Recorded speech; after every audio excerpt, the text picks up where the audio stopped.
الحمد لله رب العالمين والعاقبة للمتقين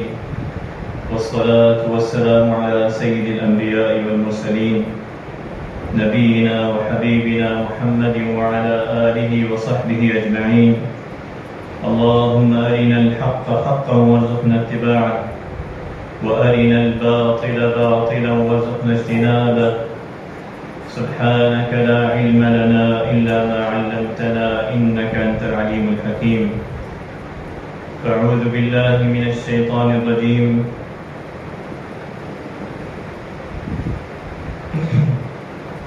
لقد كان لكم في رسول الله أسوة حسنة لمن كان يرجو الله واليوم الآخر وذكر الله كثيرا. وقال الله تبارك وتعالى: فآمنوا بالله ورسوله والنور الذي أنزلنا والله بما تعملون خبير. صدق اللہ العظیم. تمام تعریفیں اللہ رب العالمین کے لیے ہیں. اللہ تبارک و تعالیٰ کے فضل و کرم سے، اس کی توفیق سے ہم آج اس مبارک دن جمعے کی گھڑی میں اللہ تبارک و تعالیٰ کے گھر میں حاضر ہوئے ہیں، اور اللہ تبارک و تعالیٰ ہمیں دین اسلام پر استقامت عطا فرمائے کہ یہ اللہ تبارک و تعالیٰ کی بہت بڑی نعمت ہم پر کہ ہم نبی علیہ الصلاۃ والسلام کے امتی، اور اللہ تبارک و تعالیٰ نے آپ علیہ الصلاۃ والسلام کی اتباع میں ہماری کامیابی رکھی. اور اللہ تبارک و تعالیٰ سے بار بار اس کی دعا کرتے ہیں کہ اللہ تبارک و تعالیٰ ہمیں آپ علیہ الصلاۃ والسلام کی محبت، آپ کی توقیر و احترام اور آپ کی اطاعت کرنے کی توفیق عطا فرمائے. اللہ تبارک و تعالیٰ نے نبی علیہ الصلاۃ والسلام کی اتباع میں ہماری اور آنے والے قیامت تک کے لوگوں کی کامیابی رکھی اور دنیا و آخرت کی کامیابی کا ذریعہ قرار دیا. اور امت پر جو آپ علیہ الصلاۃ والسلام کے حقوق ہیں کہ سب سے پہلے فرمایا، جو ہم کلمہ شہادت میں گواہی دیتے ہیں، اشہد ان لا الہ الا اللہ وحدہ لا شریک لہ واشہد ان محمدا عبدہ ورسولہ، کہ اللہ تبارک و تعالیٰ کے سوا کوئی معبود نہیں، وہی معبود برحق ہے. اور پھر گواہی دیتے کہ محمد رسول اللہ صلی اللہ علیہ وسلم اللہ کے بندے اور اس کے رسول ہیں. سب سے پہلے یہ حق کہ ہم آپ علیہ الصلاۃ والسلام کو اللہ کا بندہ اور اس کا رسول صلی اللہ علیہ وسلم مانیں. اللہ تبارک و تعالی نے فرمایا: فآمنوا باللہ ورسولہ والنور الذی انزلنا، کہ تم اللہ پر اور اس کے رسول پر ایمان لاؤ اور وہ نور جو ہم نے نازل کیا یعنی قرآن مجید اور نبی علیہ الصلاۃ والسلام کی پوری اسوہ حسنہ، اس پر ایمان لاؤ، اس کی اتباع کرو. تو سب سے پہلے اس کے ماننے والے، ان سے عقیدت رکھنے والے وہ اللہ تبارک و تعالیٰ کے رسول صلی اللہ علیہ وسلم کو ان کا بندہ اور اس کا رسول مانے. یہ اللہ تبارک و تعالیٰ کا حکم ہے، اور اسی پر ہماری کامیابی جو ہے وہ موقوف ہے کہ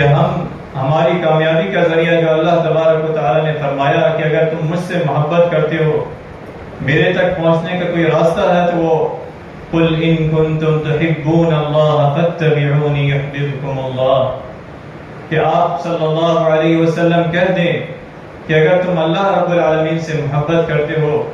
اور اللہ تبارک و تعالیٰ کی رضا چاہتے ہو تو فَاتَّبِعُونِي، میری اتباع کرو. تو آپ علیہ الصلاۃ والسلام کی اتباع، اور اس اتباع کے بارے میں آپ علیہ الصلاۃ والسلام نے ایک روایت میں یہ خوشخبری دی کہ فرمایا: طوبیٰ لمن رآنی وآمن بہ، خوشخبری ہے، بشارت ہے جس نے مجھے دیکھا اور مجھ پر ایمان لایا، ان کے لیے خوشخبری ہے، بشارت ہے. اور پھر فرمایا: وطوبیٰ 7 مرات لمن لم یرانی وآمن بہ، کہ ان کے لیے 7 مرتبہ خوشخبری اس شخص کے لیے جس نے مجھے نہیں دیکھا اور مجھ پر ایمان لایا. تو یہ آنے والے قیامت تک کے لوگوں کے لیے کہ جو آپ علیہ السلام کو اللہ کا بندہ اس کا رسول مانے، جو آپ علیہ السلام نے خود فرمایا انما انا عبد فقولوا عبد اللہ ورسولہ، کہ میں اللہ کا بندہ اس کا رسول ہوں، تو سب سے پہلے ہم پر یہ حق ہے کہ ہم نبی علیہ السلام کو اللہ کا بندہ اور اس کا آخری رسول صلی اللہ علیہ وسلم کو دل و جان سے تسلیم کریں، اسی میں ہماری کامیابی ہے۔ اس کے بعد دوسرا حق یہ ہے کہ ہم آپ علیہ السلام کی ادب و توقیر اپنے دل و جان سے کریں۔ آپ علیہ السلام کی ادب و توقیر کے بارے میں اللہ تبارک و تعالی نے فرمایا لا تجعلوا دعاء الرسول بینکم کدعاء بعضکم بعضا، آپ کے صحابہ کرام کو بھی حکم دیا کہ آپ کے سامنے آپ کی مجلس میں اس طرح نہ پکارو، اور یہ فرما دیا کہ رسول اللہ صلی اللہ علیہ وسلم کو تم اس طرح مت بلاؤ جس طرح تم آپس میں ایک دوسرے کو بلاتے ہو۔ اور سورہ حجرات کی ابتدائی آیات میں اللہ تبارک و تعالی نے اہل ایمان کو مخاطب کر کے فرمایا یا ایھا الذین آمنوا لا ترفعوا اصواتکم فوق صوت النبی، کہ اے ایمان والو، نبی صلی اللہ علیہ وسلم کی آواز سے اپنی آواز اونچی نہ کرو۔ لا ترفعوا اصواتکم فوق صوت النبی، یا علیہ السلام کی توقیر و ادب کہ لا ترفعوا اصواتکم فوق صوت النبی، اور پھر فرمایا ولا تجهروا له بالقول كجهر بعضکم، اور ان کے سامنے بلند آواز سے اس طرح بات نہ کرو جس طرح تم آپس میں ایک دوسرے سے بات کرتے ہو۔ تو ایک صحابی رسول صلی اللہ علیہ وسلم کا واقعہ آتا ہے کہ آپ علیہ السلام کے صحابی حضرت ثابت بن قیس رضی اللہ عنہ، جن کی آواز فطری طور پر جو ہے وہ اونچی تھی، تو جب یہ آیت نازل ہوئی تو آپ علیہ السلام کے صحابی آپ صلی اللہ علیہ وسلم کی مجلس میں نہیں آنے لگے۔ تو اللہ تبارک و تعالی نے جب یہ آیات نازل کی تو آپ علیہ السلام نے پوچھا کہ فلاں کدھر ہے، وہ ہماری مجلس میں نہیں آ رہے۔ تو آپ کے صحابہ کرام رضی اللہ عنہم اجمعین میں سے ایک صحابی نے کہا کہ میں ان کی خبر لے کر آتا ہوں۔ جب ان کے پاس گئے، ان سے پوچھا، وہ پریشان تھے، غم زدہ تھے کہ اللہ تبارک و تعالی نے میرے لیے یہ آیات نازل کی ہیں لا ترفعوا اصواتکم فوق صوت النبی۔ تو جب آپ علیہ السلام کے پاس واپس آ کر وہ صحابی انہوں نے بتایا کہ اس وجہ سے وہ آپ کی مجلس میں نہیں آ رہے، پریشان ہیں کہ اللہ تبارک و تعالی نے یہ آیات جو نازل کی ہے کہ لا ترفعوا اصواتکم، کہ اپنی آواز کو نبی صلی اللہ علیہ وسلم سے اونچا نہ کرو، جس طرح تم آپس میں ایک دوسرے کو بلاتے ہو۔ ان کی آواز قدرتی طور پر اونچی تھی۔ تو آپ علیہ السلام نے فرمایا کہ ان کو جا کے خوشخبری دو کہ ان کے اعمال ضائع نہیں ہوئے، وہ جنتی ہیں، انہیں بشارت دے دو کہ وہ اس میں نہیں آتے۔ تو پھر وہ آپ علیہ السلام کی مجلس میں آئے تو اللہ تبارک و تعالی نے بھی آپ علیہ السلام کی توقیر اور ادب کا قرآن مجید میں جہاں بھی اللہ تبارک و تعالی نے آپ کو مخاطب کر کے فرمایا یا ایھا النبی یا ایھا الرسول یا ایھا المزمل یا ایھا المدثر، تو آپ علیہ السلام کے ادب اور توقیر، احترام دل و جان سے کرنا یہ ہمارے ایمان کا حصہ ہے، اور اس پر عمل کرنا کہ جو اللہ تبارک و تعالی نے حکم دیا ہے۔ دوسرے انبیاء کے لیے اللہ تبارک و تعالی نے فرمایا یا آدم اسکن انت وزوجک الجنہ، یا نوح یا ابراہیم، لیکن آپ علیہ السلام کے ادب و توقیر کے لیے آپ کا نام نہیں لیا، بلکہ فرمایا یا ایھا النبی یا ایھا المزمل یا ایھا المدثر، اور پھر فرمایا فالذین آمنوا به وعزروه ونصروه واتبعوا النور الذی انزل معه اولئک هم المفلحون، کہ جو اس نبی صلی اللہ علیہ وسلم پر ایمان لاتے ہیں، ان کی تعظیم کرتے ہیں اور ان کی تائید و نصرت کرتے ہیں، اور اس چیز کی اتباع کرتے ہیں جو نبی صلی اللہ علیہ وسلم لے کر آئے، قرآن و سنت کی اتباع کرتے ہیں، اولئک هم المفلحون، یہی لوگ جو ہیں وہ کامیاب ہونے والے ہیں۔ تو سب سے پہلے اللہ تبارک و تعالیٰ نے جو رسول اللہ صلی اللہ علیہ وسلم کو مبعوث فرمایا، آپ کو اللہ کا بندہ، اس کا رسول ماننا، اس کے بعد آپ کی تعظیم و توقیر کرنا۔ دوسری جگہ اللہ تبارک و تعالیٰ نے فرمایا اِنَّا أَرْسَلْنَاكَ شَاهِدًا وَمُبَشِّرًا وَنَذِيرًا لِتُؤْمِنُوا بِاللَّهِ وَرَسُولِهِ وَتُعَزِّرُوهُ وَتُوَقِّرُوهُ وَتُسَبِّحُوهُ بُكْرَةً وَأَصِيلًا، یقیناً ہم نے آپ کو گواہی دینے والا، خوشخبری سنانے والا، ڈرانے والا بنا کر بھیجا، اور اے مسلمانوں تم اللہ اس کے رسول پر ایمان لاؤ، اس کی مدد کرو اور اس کا ادب کرو، اور صبح و شام اس کی تسبیح بیان کرو۔ اور آپ علیہ السلام کے صحابہ کرام کا جو واقعہ ابھی میں نے بیان کیا، ایک صحابی، اور اسی طرح تمام صحابہ کرام رضی اللہ عنہم اجمعین آپ کی ادب و تعظیم و توقیر میں ایک صلح حدیبیہ کا ایک موقع آتا ہے جس میں ایک صحابی حضرت عروہ بن مسعود ثقفی رضی اللہ عنہ، جو اس وقت تک ابھی مسلمان نہیں ہوئے تھے اور قریش کے نمائندے بن کر نبی صلی اللہ علیہ وسلم کے پاس حاضر ہوئے، اور آپ کی مجلس کو جب دیکھا اور آپ کے صحابہ کرام رضی اللہ عنہم اجمعین کا جو ادب و تعظیم و توقیر جو نبی صلی اللہ علیہ وسلم کے لیے تھی، تو واپس جا کر انہوں نے فرمایا اپنے سرداروں سے ای قوم واللہ لقد وفدت علی الملوک ووفدت علی قیصر و کسرا والنجاشی، کہ اے میری قوم، اللہ کی قسم میرے بڑے بڑے بادشاہوں سے مل چکا ہوں، اللہ کی قسم میں بڑے بڑے بادشاہوں سے، نجاسی، قیصر و کسرا اور نجاسی جیسے اس کے دربار میں گیا ہوں، بادشاہوں کے دربار میں گیا ہوں۔ پھر فرمایا واللہ انی رأیت ملکا قط يعظمه اصحابه ما يعظم اصحاب محمد صلی اللہ علیہ وسلم محمد، کہ اللہ کی قسم میں نے کوئی ایسا بادشاہ نہیں دیکھا جس کے ساتھی اتنی تعظیم کرے جس طرح تعظیم و توقیر آپ صلی اللہ علیہ وسلم کے صحابہ آپ کی کرتے ہیں۔ اللہ اکبر۔ اور پھر فرمایا واللہ ان یتخنم نخامہ الا وقعت فی کف رجل منہم فدارک بها وجہها وجلدہ، کہ اللہ کی قسم کہ جب آپ علیہ السلام کھکارتے ہیں، منہ سے نکلنے والا بلغم بھی وہ کوئی ساتھی اپنے ہتھیلی میں رہتا ہے، ہر کسی کی خواہش ہوتی ہے کہ وہ اپنے ہتھیلی میں لے، اپنے جلد میں لگا لے، یا آپ علیہ السلام کی تعظیم و توقیر کرتے۔ اور پھر فرمایا وَإِذَا أَمَرَهُمْ ابْتَدَرُوا أَمْرُهُ، کہ جب انہیں کسی کام کا حکم دیتے ہیں تو اس کی اتباع کرتے ہیں۔ اور پھر فرمایا وَإِذَا تَوَضَّأَ كَادُوا يَقْتَتِلُونَ عَلَى وُضُوئِهِ، جب آپ علیہ السلام وضو کرتے اور ان کے ساتھی اس کوشش میں رہتے کہ ہمیں وہ وضو کا پانی مل جائے، وہ اپنے اوپر لگا لیں، اپنے جسم میں لگا لیں، تو یہ آپ علیہ السلام کی ادب و توقیر جو انہوں نے جا کے ان الفاظ میں بیان کی، اور کہا کہ میں نے کسی بادشاہ کے کسی دربار میں یہ تعظیم و توقیر نہیں دیکھی جو آپ علیہ السلام کے صحابہ کرام رضی اللہ عنہم اجمعین نے کی۔ تو اللہ تبارک و تعالی نے ہمیں آپ علیہ السلام کی تعظیم و توقیر کا حکم دیا، اور ساتھ ساتھ آپ سے محبت کا یہ تقاضا بتایا کہ جو ایمان کا حصہ ہے، جو آپ علیہ السلام نے فرمایا ثلاث من کن فیہ وجد حلاوت الایمان، کہ وہ بندہ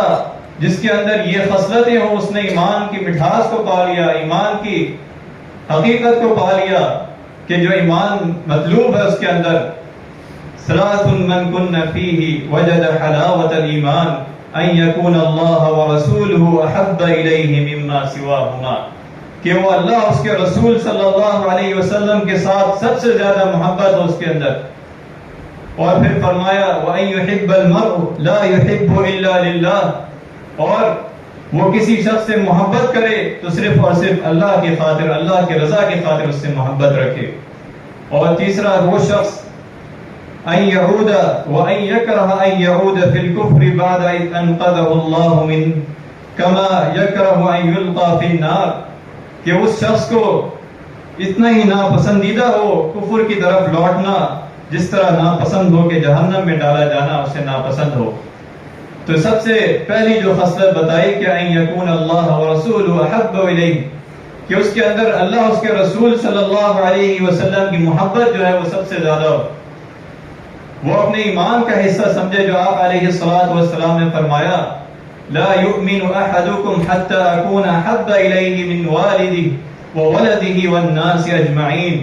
تم میں سے کوئی شخص مومن نہیں ہو سکتا یہاں تک کہ وہ اپنی اولاد سے، اپنے والد سے اور دیگر تمام لوگوں سے زیادہ مجھ سے محبت نہ کرے۔ تو یہ آپ علیہ الصلوۃ والسلام کی ادب و تعظیم و توقیر، اس کے بعد آپ صلی اللہ علیہ وسلم سے محبت اور دنیا کے تمام رشتوں سے بڑھ کے محبت، یہ ایمان کا حصہ۔ جب حضرت عمر رضی اللہ عنہ اور آپ صلی اللہ علیہ وسلم کے ساتھ تھے تو حضرت عمر رضی اللہ عنہ فرماتے ہیں میں نے رسول اللہ صلی اللہ علیہ وسلم کو مخاطب کر کے فرمایا یا رسول اللہ لأنت احب الی من کل شیء الا من نفسی، کہ اے اللہ کے رسول صلی اللہ علیہ وسلم آپ مجھے دنیا کی ہر چیز سے زیادہ محبوب ہیں سوائے اپنی جان سے زیادہ، باقی دنیا کی ہر چیز سے زیادہ محبوب ہیں۔ تو آپ صلی اللہ علیہ وسلم نے فرمایا لا والذی نفسی بیدی حتی اکون احب الیک من نفسک، نہیں اس ذات کی قسم جس کے ہاتھ میں میری جان ہے، یہاں تک کہ میں تمہیں تمہاری جان سے زیادہ محبوب ہو جاؤں، وہ مطلوب ہے۔ تو پھر حضرت عمر رضی اللہ عنہ نے فرمایا فقال له فإنه الآن والله لأنت أحب إلي من نفسي، فقال النبي صلی اللہ علیہ وسلم الآن یا عمر رضی اللہ عنہ، حضرت عمر رضی اللہ عنہ نے فرمایا اللہ کی قسم اب آپ مجھے میری جان سے بھی زیادہ محبوب ہیں۔ تو فرمایا اے عمر اب بات بنی ہے، یہ مطلوب ہے اللہ کے رسول صلی اللہ علیہ وسلم سے محبت، جو اللہ تبارک و تعالیٰ نے اہل ایمان کو حکم دیا قل ان کنتم تحبون اللہ فاتبعونی یحببکم اللہ ویغفر لکم ذنوبکم واللہ غفور رحیم۔ آپ علیہ الصلوۃ والسلام کے ایک صحابی جو اس قدر آپ سے محبت کے فرماتے ہیں کہ جب میں آپ صلی اللہ علیہ وسلم آپ مجھے میری جان سے بھی زیادہ محبوب اور میری اولاد سے بھی زیادہ محبوب، اور میں جب گھر میں ہوتا ہوں تو آپ کو یاد کرتا ہوں، پھر میں صبر نہیں کر سکتا یہاں تک کہ آپ کے پاس آؤں اور آپ کو دیکھ لوں۔ یا آپ صلی اللہ علیہ وسلم سے محبت، اور پھر فرمایا میں جب یہ سوچتا ہوں کہ میں اپنی موت کو سوچتا ہوں اور آپ کی موت کو یاد کرتا ہوں تو مجھے یقین ہوتا ہے کہ آپ جنت میں داخل ہو جائیں گے، تو آپ کو انبیاء علیہم السلام کے ساتھ اعلیٰ درجات میں بھیج دیا جائے گا، اور میں اگر جنت میں داخل ہوا تو مجھے اس بات کا اندیشہ ہے کہ میں آپ کے ساتھ جنت میں نہیں ہوں گا، وہاں آپ کو دیکھ نہیں سکوں گا۔ آپ صلی اللہ علیہ وسلم سے محبت، تو اللہ تبارک و تعالی نے فرمایا آپ علیہ الصلوۃ والسلام کے ذریعے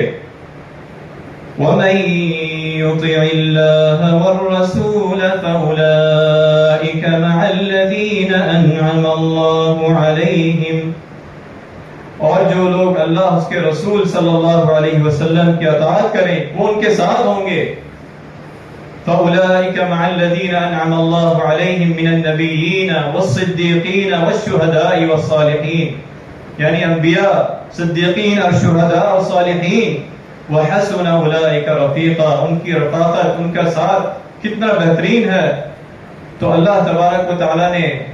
آپ کا ساتھ، جو اس صحابی صلی اللہ علیہ وسلم نے اس چیز کا اظہار کیا کہ میں جنت میں بھی آپ کا ساتھ چاہتا ہوں، تو اللہ تبارک و تعالیٰ نے فرما دیا، آنے والے قیامت تک کے لوگوں کے لیے فرما دیا کہ آپ کا ساتھ جو ہے اطیعوا اللہ و اطیعوا الرسول صلی اللہ علیہ وسلم کے ساتھ ہے۔ اللہ کی اطاعت اور اس کے رسول صلی اللہ علیہ وسلم کی اطاعت کے ساتھ جو ہے آپ کی کامیابی ہے، دنیا میں بھی اور آخرت میں، جنت میں بھی اگر آپ ساتھ چاہتے ہیں تو وَمَن يُطِعِ اللَّهَ وَالرَّسُولَ، جو اللہ اس کے رسول صلی اللہ علیہ وسلم کی اطاعت کرے۔ اور اس کے بعد چوتھی چیز جو ہے لَقَدْ كَانَ لَكُمْ فِي رَسُولِ اللَّهِ أُسْوَةٌ حَسَنَةٌ،